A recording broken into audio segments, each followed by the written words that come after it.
안녕하십니까. 어제 땡스기빙 데이였죠. 바이든 대통령은 이 매사추세츠주에 있는 낸터킷이라는 그 지역에서 가족과 함께 추수감사절 연휴를 지금 보내고 있습니다.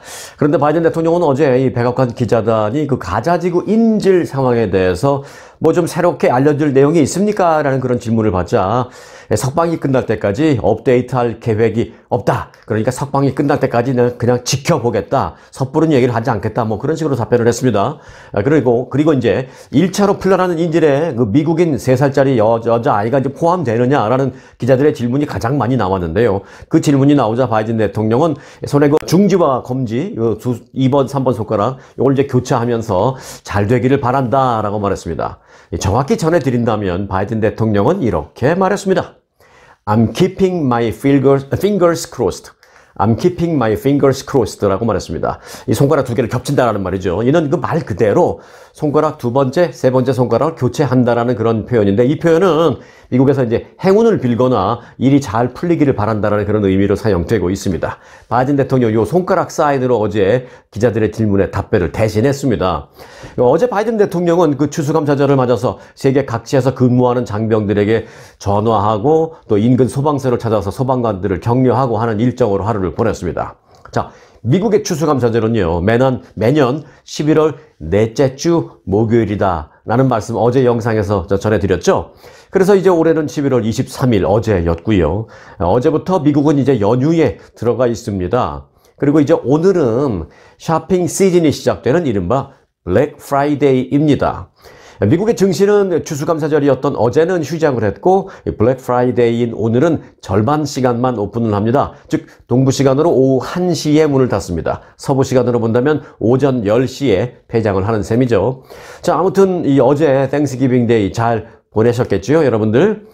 어제 그 땡스기빙 데이에는 그런데 이제 뉴스보다는 좀 가족들이 많이 모였을 때 하면 안 되는 말, 뭐 해야 하는 말, 뭐 이런 영상을 어제는 보내드렸었잖아요, 제가. 그런데 이제 어제 그런 특별 땡스기빙 데이 뭐 팁과 함께 전해드리는 그런 영상을 보내드렸는데, 이 영상을 보시고요, 댓글을 보내주신 분들 중에 몇 분의 글이 눈에 띄어서 좀 오늘 간단하게 좀 여러분들과 함께 공유하고 시작을 할까 합니다. 자, 며느리한테 설거지 시키지 말고 아들한테 시키면 며느리가 설거지를 아이고 제가 할게요 하면 하더라도 분위기가 아주 좋아진다, 이런 얘기 제가 전해드렸는데, 어떤 분들은 왜 꼭 며느리 일 시키는 식으로 말씀을 하시냐라는, 물론 시비 거시는 분 아니에요. 이제 우스갯소리로 은근슬쩍 송혜코 며느리 일 시키는 쪽으로 가시네, 뭐 이런 분들도 계시고요. 그리고 이제 어떤 분들은 구독자분은 또 이렇게 댓글을 적어주신 분도 계십니다. 크크크, 각본대로 될 것을 예상하지 마시고, 또 설사 아들이 그렇게 진짜 설거지를 하게 된다면 하면 되는 거 아니겠습니까? 뭐 설거지 좀 했다고 안 죽습니다. 그리고 실제로 아들이 설거지하고 며느리가 앉아있는 그런 상황이 연출된다고 하더라도 며느리가 뭐 마음 편하게 앉아 있겠습니까? 그리고 마음 편하게 좀 있으면 어땠습니까? 마음 편하게 있어야 됩니다 라고 하면서, 그렇게 앉아있는 며느리를 향해서 속으로 야, 그렇다고 정말 저렇게 마음 편하게 앉아있네? 라는 그런 마음을 먹으면 아니 되옵니다. 정말 마음 편하게 앉아있게 해야 합니다라고 그런 글을 보내주신 구독자분도 계셨습니다. 네, 공감합니다. 그리고 정말 제가 며느리들 일 시키려고 하는 건 아니라는 거 여러분들 잘 아시죠? 예를 들어드립니다. 내년 추수감사절 때 그 예는 여자가 반대로 예를 들겠습니다. 자, 그리고 또 다른 구독자분은요, 가족들이 많이 모였을 때 꼰대 되지 말기가 중요합니다 라고 하면서, 본인도 이제 어디서 봤는데 자기가 꼰대가 아니라고 열내고 설명을 하는 거, 그게 바로 꼰대랍니다 하셨습니다. 은근히 공감 가는 글이었습니다. 그래서 좀 찾아봤습니다. 꼰대라는 말의 정확한 의미가 뭔지. 네이버에 이렇게 되어 있었습니다.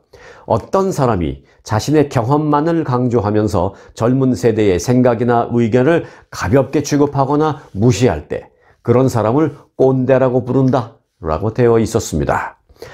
그런데요, 요즘은 나이와 상관없이 꼰대가 어느 직장에나 있다고 합니다. 나이는 젊은데 하는 행동이나 하는 사고방식은 꼰대 같은 사람이 어디 가나 꼭 있어서 그런 사람을 젊은 꼰대라고 한다고 합니다. 젊은 꼰대? 이 얘기하니까 그 옛날에 그 김수철 씨의 노래 젊은 그대가 생각이 나네요. 젊은 그대. 한 글자만 틀리네요. 잘하면 정말 젊은 사고방식을 갖고 있으면 나이와 상관없이 젊은 그대. 아무리 젊어도 꼰대 같은 사고방식을 갖고 있으면 딱 한 글자만 바꾸면 되네요. 젊은 그대. 젊은 그대가 아니고 젊은 꼰대가 될까봐 겁이 나는데 젊은 꼰대 되지 마시고 젊은 그대가 됩시다. 자, 아무튼 여러분들 구독자님의 그 댓글 재미있게 잘 보고 있다는 말씀을 다시 한번 드리고요. 그리고 그 한 구독자님은요. 추수감사절 아침 찬란한 아침이 밝았습니다 라고 보내주셨는데요. 그 짧은 한 문장이었지만 그 찬란한 아침이라는 표현이 너무 마음에 들었습니다. 자, 찬란하다는 표현 정말 마음에 들었다라는 말씀 드리겠습니다. 어제 그 땡스기빙 데이에 터키 많이 드셨나요?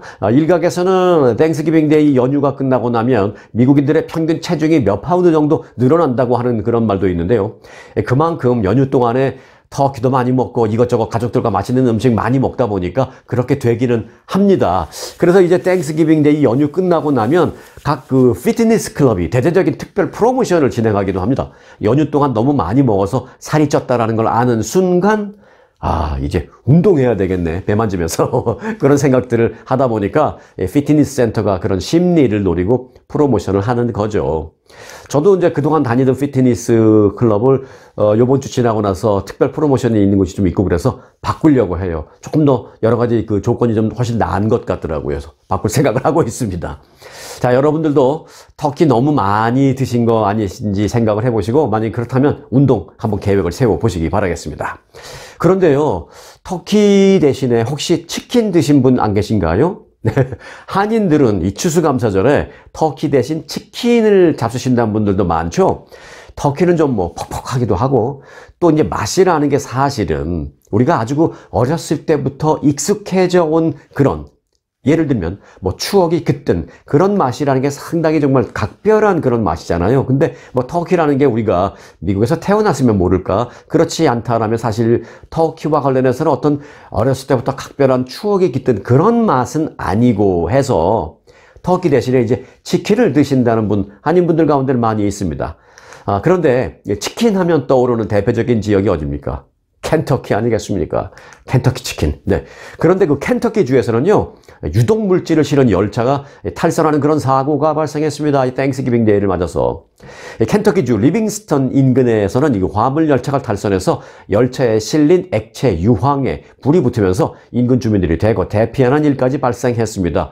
유황이 뭡니까? 우리가 성냥 킬 때, 성냥 탁 낄 때 끄트머리에 있는 나무 끝에 있는 그 동그란 거, 빨간 부분. 그게 이제 유황, 황이잖아요. 그게 이제 특별한 러프한 표면과 닿으면은 이제 불이 붙는데 그런 유황을 잔뜩 싣고 가던 화물열차가 탈선하면서 화재가 발생한 것입니까? 화재가 발생한 것입니다. 정말 상상만 해도 끔찍하죠. 자, 유황은 불에 타면 막 불에 크게 타오르는 그것도 문제지만 타면서 연기가 나는데 그게 사실 연기라기보다는 가스예요, 가스. 그런데 가스가 상당히 몸에 나쁜 유독가스입니다. 자, 유황이 불에 타면 우리 기관지나 눈 또는 점막 또는 피부 등을 심각하게 자극할 수 있는 이 아황산 가스를 뿜어냅니다. 그래서 위험한 겁니다, 이게. 켄터키 주의 그 앤디 버시어 주지사는 비상사태를 그래서 즉각 선포했습니다. 당국자들은 또 그 화재가 발생하자 일일이 그 인근 지역의 집들을 돌아다니면서 두들기면서 대피하세요, 대피하세요. 그러고 다녔습니다. 리빙스턴 마을 주민이 약 그래서 200여 명이 인근 학교로 대피했습니다. 일부 주민은 추수감사절 식사를 준비하던 중에 갑자기 집을 비워야 했고 추수감사절을 맞아서 멀리서 온 그 가족들과 지인들과 함께 때로 대피한 그런 곳도 있습니다. 결국 대피소에서 이들은 추수감사절을 맞았습니다. 이 탈선 사고와 관련된 그 사상자 신고는 다행히 없었습니다만은 일부 주민은 이 천식 증세로 호흡에 많은 어려움을 겪었다라고 토로했습니다. 이 화재는 다행히 현재 완전히 진화됐습니다. 그리고 철도 회사는 그 주민들에게 호텔 숙박비를 대주겠다, 그리고 음식도 제공해 드리겠습니다라고 하고 실제로 그렇게 했습니다. 자, 그런데요, 참 좀 이상한 게 이상하다기보다는 좀 우리가 나라에서, 정부에서 좀 지도자들이 경각심을 가져야 된다는 생각이 들 정도인데요.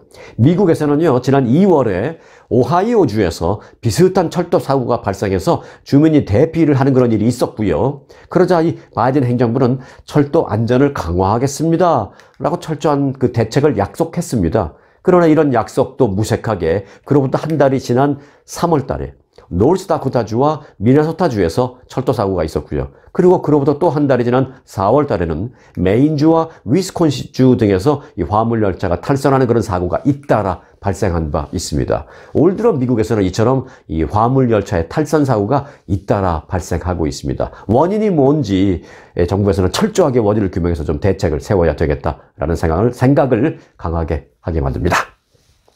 네, 추수감사절의 연례 행사 가운데 하나 대표적인 게 뭡니까? 뉴욕의 메이시스 퍼레이드죠. 메이시스 백화점이 주최하는 퍼레이드라서 이 메이시스 퍼레이드라고 부르고 있는데, 뉴욕의 그 축하 메이시스 퍼레이드에 어제 그 친팔레스타인계 시위대가 갑자기 난입하면서 이 행사가 아주 엉망이 되어버렸습니다.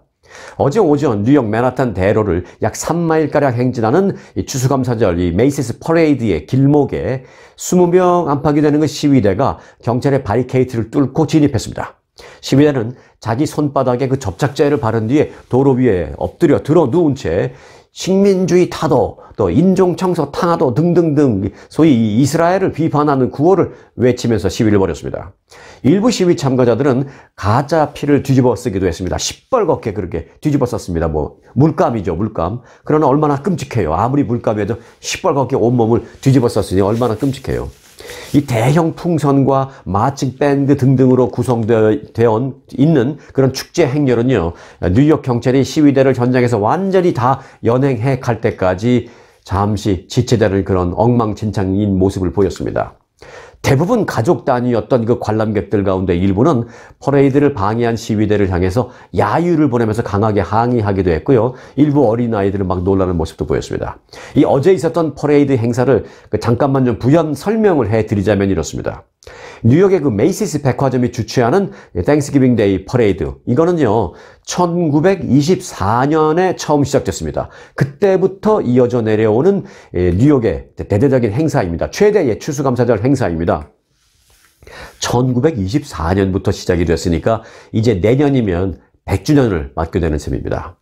스누피 등 그 어린이들이 많이 좋아하는 그 대형 풍선들이 등장하기 때문에 이 가족 관람객들이 많은 행사로 뉴욕 시민뿐만이 아니라 이 퍼레이드를 보려고 전국에서 사람들이 몰려드는 그런 대대적인 행사입니다. 퍼레이드는 9시부터 시작이 됩니다. 그렇지만 이제 도로변 좋은 자리는요, 해가 뜨기 전부터 깜깜한 새벽부터 이미 채워지기 시작합니다. 일찌감치 와서 좋은 자리를 차지하는 거죠. 그래서 인파가 크게 몰리는 대표적인 퍼레이드 행사입니다.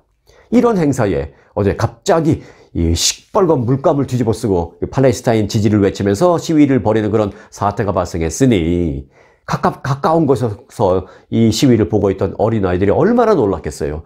크게 놀라서 일부 아이들은 울음을 터뜨리기도 하는 그런 모습이, 그런 광경이 펼쳐지기도 했습니다. 그 어린아이들이 순간적으로 그 앞에서 받았을 그 충격을 생각한다면 상당히 걱정입니다. 그 아이들이 좀 우려되는 그런 상황인데 정말 트라우마가 없기를 바랄 뿐입니다. 네, 뉴욕주 나이아가라 폭포 인근 국경 검문소에서 과속으로 그 펜스와 충돌한 뒤에 폭발한 차량의 그 사고 이미 보도된 바 있는데요. 이 내용을 조사를 해보니까 다행히 테러는 아니고 단순 사고로 밝혀졌다라는 조금 안심이 되는 그런 속보가 오늘 들어와 있습니다. 그 폭발한 차량의 목적지는요, 어디였느냐 하면 국경 검문소를 통과해서 캐나다 쪽 온타리오로 가서 그 온타리오에서 있을 예정이었던 그 록밴드 공연장이었던 것으로 확인되었습니다. 뉴욕 포스트에 따르면 전날 국경 검문소에서 폭발한 차량에 타고 있던 남성과 여성은 캐나다 온타리오에서 열릴 예정이었던 록밴드, 아마 여러분들도 다 잘 아실 거예요. 키스라는 록밴드, 아주 유명했죠. 한 30년 전 유명했던 그런 공연. 그 키스라는 밴드 공연에 가는 중이었다는 것이었습니다. 목격자에 따르면 폭발 차량은 시속 100마일이 넘는 속도로 검문소 펜스에 강하게 충돌한 뒤에 공중으로 차량이 솟구쳤고 그리고 땅으로 떨어졌는데 이후에 이 차량은 화염에 휩싸였다고 합니다. 강력한 폭발 때문에 당초 어떤 무슨 테러범의 폭탄 공격 가능성이 아닌가 뭐 이런 생각도 많이 됐습니다만은 조사 결과 폭발물의 흔적은 전혀 발견되지 않았다고 합니다. 이어서 수사팀이 차량의 목적지가 이 록밴드 공연장이었다라는 사실까지 확인하면서 당시 그 폭발이 테러일 가능성은 완전히 사라졌다라는 좀 안심되는 그런 소식입니다. 그런데 일각에서는요, 그 차량 운전자가 뭐 어떤 응급 상황에 처해져 있던 것은 아니냐, 아니면 아무리 록밴드 구경을 가더라도 마음이 급해도 검문소를 지나가는데 이렇게 100마일로 지나가는 건 좀 있을 수 없는 일이다. 무슨 몸이 아팠다든지 어떤 뭐 응급적인 상황에 처해 있던 것이 아니냐라는 그런 추측도 지금 제기됐습니다. 그런데 안타까운 건 탑승했던 두 사람 모두 현장에서 사망했기 때문에 왜 그렇게 빨리 달렸는지 그 차량의 과속 원인은 완전히 미궁에 빠져 있는 그런 상태입니다. 자, 한편 현재 그 북미 지역에서 고별 공연을 펼치고 있는 그 록밴드 키스는요, 어제 저녁 토론토에서 열릴 예정이었던 공연을 그런데 취소했습니다. 그 공연을 보러 가기 위해서 과속하다가 2명은 그렇게 사망했는데 공연은 취소됐어요. 이 사고 때문에 취소된 게 아니라 취소 이유는 그 밴드, 키스라는 록밴드의 그 보컬과 기타 연주를 맡고 있는 그 폴 스탠리라는 멤버가 아주 심한 독감에 걸려서 무대에 설 수 없다라고 밝히면서 취소를 해버렸습니다. 자, 공연을 보겠다고 100마일이 넘는 과속으로 달리다가 검문소 벽을 들이받고 마치 폭발하듯 화염에 휩싸여서 차 안에 있던 2명은 현장에서 사망했는데 정작 그 공연은 보컬의 독감 감염으로 인해서 취소됐다라는 참으로 아이러니한 사건, 아니 아이러니한 사고였습니다. 자, 여러분들 금 혹시 많이 갖고 계세요? 요즘 금값이 그야말로 금값입니다. 금값이 지금 사상 최고치를 향해서 가고 있으며 결국은 온스당 2,500달러를 돌파할 것이다라는 전망까지 나왔습니다. 금 선물은 지난 21일에는 한 대 온스당 2,007달러까지 기록하면서 이 심리적인 저항선이라고 하는 온스당 2,000달러를 잠시 뛰어 넘어가기도 했었습니다. 현재는 한 1,995불 정도 되는데 금값은 이제 미국의 달러화 약세와 그리고 이제 미국 국채 수익률 하락 등등으로 인해서 수요가 늘어나면서 최근에 상승세를 타고 있습니다. 그래서 이제 금값이 조만간 2,500달러까지 가는 게 아니냐라는 그런 전망이 나오고 있다라는 말씀을 드립니다. 그래서 요즘 미국에서는 금 매입 또는 금 관련 주식 매입에 대한 관심이 다시 집중되고 있는 상황입니다. 자, 넷플릭스 드라마 오징어 게임 다들 많이 보셨죠? 그런데 이제 미국 사람들도 한국 사람보다 미국 사람이 더 많이 봤어요. 그 오징어 게임 드라마를 본뜬 리얼리티 쇼가 있습니다. 그 리얼리티 쇼는 진짜로 하는 건데 뭐냐면 제목은 일단 오징어 게임 더 챌린지라는 제목입니다. 465만 달러를 놓고 벌이는 경쟁 프로그램입니다. 그런데 이 오징어 게임 더 챌린지라는 프로그램 참가자들이 촬영 중에 다쳤다라고 주장을 하면서 프로그램 제작사를 상대로 소송을 추진 중에 있다라고 이제 밝혔습니다. 어제 알려진 바에 따르면 영국의 로펌 익스프레스 솔리시터스라는 그 로펌이 오징어 게임 더 챌린지의 참가자 2명을 우선 대리해서 프로그램 제작사인 스튜디오 램버트에게 배상 청구서를 보냈습니다.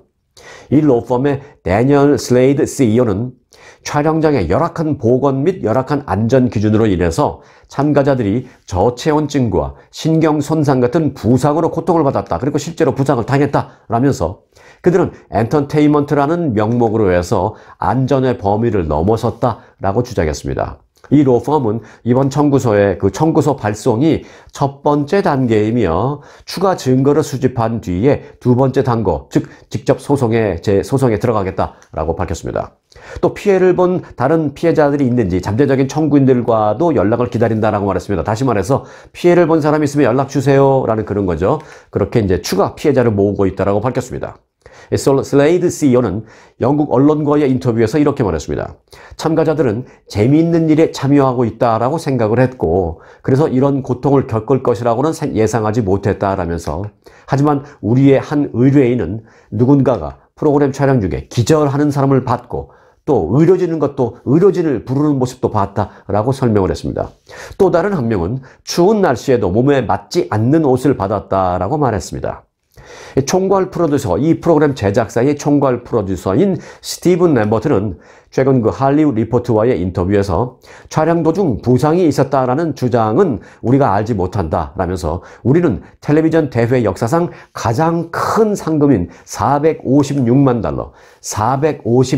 달러라는 거액의 상금을 내걸고 이 프로그램을 진행을 했는데 이 456만 달러라는 거액의 상금을 받는다라는 것은 결코 쉬운 일이 아니다 라면서, 하지만 대본이 없는 수많은 서바이벌 쇼에 비해서 또 미국과 전 세계에서 성공한 수많은 다른 쇼들에 비해서 우리 쇼의 프로그램 촬영 현장은 훨씬 더 나았었다라고 일단 해명을 했습니다. 자, 이 프로그램은요, 지난 겨울 영국에서 촬영이 됐습니다. 영국 언론은 지난 1월 추운 날씨 속에 야외에서 처음으로 진행된 이 게임 무궁화꽃 피었습니다. 무궁화꽃이 피었습니다. 아시죠? 오징어 게임에도 그 장면 나오잖아요. 여러 가지 게임 중에 한 가지 게임이 그거였죠. 무궁화꽃이 피었습니다. 한번 움직였다가 곧 피었습니다. 하면 딱 멈추는 거. 그 게임 촬영 중에 일부 참가자들이 저체온증 증상으로 고통을 호소했다라고 일부 언론에서도 보도가 된 바 있는데, 과연 그것이 이제 신체 부상으로 이어졌는지는 좀 더 지켜봐야 할 상황입니다. 자, 넷플릭스는 이 리얼리티 쇼의 첫 에피소드 5편을 공개했습니다. 언제요? 네, 어제. 땡스기빙 데이였던 어제 공개했습니다. 결과가 궁금한데요. 자, 할리우드 리포터는 이 쇼가 오리지널 드라마 시리즈의 미학을 충실히 재현하기는 했지만 비평가들과 또 시청자들에게는 그다지 큰 인상을 주지는 못했다라는 평가를 내렸습니다. 어제 현재 미국의 영화와 TV 콘텐츠 평점 사이트인 Rotten Tomatoes라는 사이트에서 비평가들이 매긴 점수가 있는데요. 점수는 이렇습니다. 신선도 지수는 100점 만점에 42점, 관객 평점 점수는 100점 만점에 22점을 받는데 그쳤습니다. 자, 이제는 뉴욕으로 좀 가볼까요? 뉴욕의 에릭 애덤스 시장인데, 그 에릭 애덤스 뉴욕 시장에게 30년 전에 성폭행을 당했다라고 주장하는 과거 동료가 민사 소송을 제기했습니다. 뉴욕 포스트는 어제 이 같은 내용의 소장이 뉴욕 주 법원에 접수됐다고 보도했습니다. 애덤스 뉴욕 시장이 뉴욕 경찰 소속이었던 지난 1993년 당시 같은 직장에서 일을 했던 그 원고는 최소 500만 달러의 피해 보상을 요구하는 소송을 제기한 것으로 알려졌습니다. 원고의 신원은 아직 공개되지 않았습니다. 자, 이에 대해서 뉴욕시청의 대변인은 이렇게 해명했습니다. 애덤스 시장은 원고를 모른다라고 말했다라면서 만일 두 사람이 만난 적이 있다 손 치더라도 시장은 현재 전혀 기억하지 못하는 상태다라고 말했습니다. 그런데 이제 애덤스 시장이 한국의 고위 인사들, 국회 청문회장에만 나오면 하는 얘기가 있죠, 맨날. 아니, 모르겠습니다. 기억 안 납니다. 저는 기억하는 바가 없습니다. 뭐 기억 안 납니다라는 말, 한국의 국회 청문회장만 나오면 다들 그 말을 하면서 다 빠져나가죠. 자, 애덤스 시장도 이 말을 했는데, 그런 말을 역시 애덤스 시장도 써먹었다라는 건 그러려니 어느 면 이해가 되긴 합니다만은, 그런데 한 가지 궁금한 건 있습니다. 그건 뭐냐면, 아니 20년도 아니고 30년 전에 있었던 일로 이제서 그게 소송이 가능한 건가 하는 그런 부분입니다. 무슨 공소시효 이런 거 없나? 어떻게 30년 전 일 갖고 소송이 가능하지? 라는 부분인데요. 네, 이게 뉴욕주에서는 가능합니다. 영원히 가능한 건 아니고 한시적으로 가능합니다. 언제까지? 이번 11월 말까지요. 자, 이번에 애덤스 시장이 30년 전에 성폭행 의혹으로 피소될 수 있었던 것은 지난해 말 뉴욕주의회가 통과시킨 법 때문입니다. 그 법 이름은 성범죄 피해자 보호 특별법입니다. 이 법 때문인데, 이 법은 이미 시효가 만료된 그런 성범죄 피해자라고 하더라도, 또는 그런 성범죄 사건 케이스라고 하더라도 올해 11월 말까지, 그때부터 1년간, 그러니까 지난해 말로부터 1년간 올해 11월 말까지 피해자가 가해자를 상대로 민사소송을 제기할 수 있는 것을 허용한다라는 내용을 담고 있습니다. 형사는 아니고요, 민사소송. 그러니까 이 특별법을 활용할 수 있는 시한이 이제 한 일주일밖에 남지 않았다라는 얘기입니다. 그런 상태에서 그 원고가 마지막 순간에 이제 소송을 제기한 것입니다. 막차를 막 탄 것이죠. 자, 이 법 때문에 소송을 당한 유명인은 또 있습니다. 바로 도널드 트럼프 전 대통령입니다. 도널드 트럼프 전 대통령도 올해 초에 이 특별법에 따라서 20여 년 전에 성추행 혐의로 피소된 바 있습니다. 그래서 그 소송의 결과는 어떻게 됐냐고요? 네. 뉴욕 남부연방지법 법원의 그 배심원단은 지난 5월 트럼프 전 대통령의 그 성추행에 대해서 사실관계가 인정된다라는 결론을 내렸고, 이에 따라서 500만 달러의 배상을 명령한 바 있습니다. 자, 끝으로 보너스 뉴스 전해드리겠습니다. 오늘 보너스 뉴스의 제목은 제가 이렇게 지었습니다. 감정적인 스토리인데요. 제목을 제가 이렇게 지었습니다. 어느 가난한 노인의 대반전이라고 지었습니다. 400만 달러에 가까운 거액을 자신이 살던 마을 발전을 위해서 써달라는 유언을 남긴 채 숨진 한 80대 미국인 남성의 사연이 감동을 선사하고 있습니다. 이 땡스기빙 데이 연휴 동안 그 감동의 사연이 지금 알려지면서 훈훈하게 알려지고 있는 그런 상황입니다. 자, 인구 불과 4,200명밖에 없는 도시가 있습니다. 뉴햄프셔주의 아주 작은 소도시 힌스데일이라는 4,200명밖에 안 되는 데는 한국에 저기 아주 그냥 깡촌 시골에 가도 그 정도는 되잖아요. 그렇게 아주 작은 이 거대한 미국, 거대한 뉴햄프셔주의 아주 작은 4,200명 인구를 가진 소도시 힌스데일이라는 곳에 살던 이 제프리 홀트라는 사람이 지난 6월 82세로 세상을 떠났습니다. 오랜 세월 힌스데일에서 살았지만 그를 주목하는 사람은 없었습니다. 모바일 주택단지의 한 허름한 주택에 거주했던 홀트는 낡은 침대 외에는 텔레비전도 없고 컴퓨터도 없었습니다. 물론 자동차도 없이 항상 가까운 곳을 가면 자전거를 타고 다녔다고 합니다. 홀트는 잔디를 깎다가 사람들이 지나가면 그저 손을 흔들어서 묵묵히 인사하는 그런 모습으로만 주민들에게 기억될 뿐이라고 합니다. 하지만 그가 생을 마감하면서 무려 380만 달러의 거액을 이 마을 발전을 위해서 써달라라는 유언을 남기면서 그 돈을 남기고 갔다라는 사실이 알려지면서 주민들은 놀라움을 감추지 못했습니다. 그 힌스데일이라는 지역의 관리들은 지난 9월부터 이 홀트가 남긴 유산을 어떻게 사용할 것인지에 대해서 주민들로부터 의견을 수렴 중에 있습니다. 물론 이분이 돌아가신 건 9월 전인데 이제 이렇게 막 지금 알려지기 시작한 거예요. 그가 남긴 유산은 신탁으로 맡기기만 해도, 트러스트 어카운트에 그냥 맡기기만 해도 매년 약, 이제 은행 이자율로 따진다면, 쉽게 본다면 매년 은행으로부터 이자만 받아도 약 한 15만 달러 정도의 그런 이자를 받을 수 있는 것으로 알려졌습니다. 그러니까 이자만으로도 1년 동안 한 15만 달러로 갖고 이 지역의 운영, 발전기금으로 사용할 수 있는 거죠. 충분히. 동네가 워낙 작으니까 1년에 15만 달러만 가져도 얼마든지 충분히 좋게 사용할 수가 있는 것이죠. 자, 그래서 이 힌스데일 시의 행정관 캐서린 린치는 홀트는 매우 검소한 삶을 살면서 재산을 꾸준히 모았고 그가 그렇게 검소한 생활을 해왔듯 검소한 삶을 살아왔듯 우리도 매우 검소하게 이 돈을 활용할 계획입니다 라고 말했습니다. 뜻하지 않은 소중한 선물을 받은 그 힌스데일의 주민들은 이번 일로 이 뉴햄프셔주에서 전혀 주목받지 못했던 그 힌스데일이라는 지역을 세상에 알리는 계기가 됐으면 좋겠다라고 말했습니다.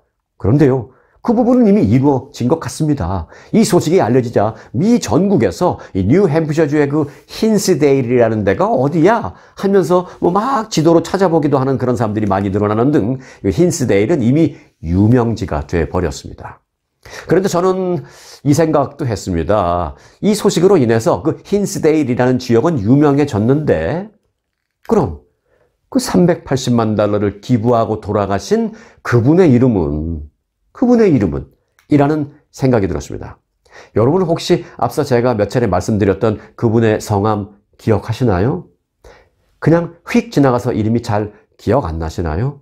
네, 사실 그 힌스데일이라는 지역을 기억하기보다는요, 오히려 그분을 기억해야 하는데 어쩌면 주각이 좀 전도된 것 같다라는 그런 생각도 들기도 합니다.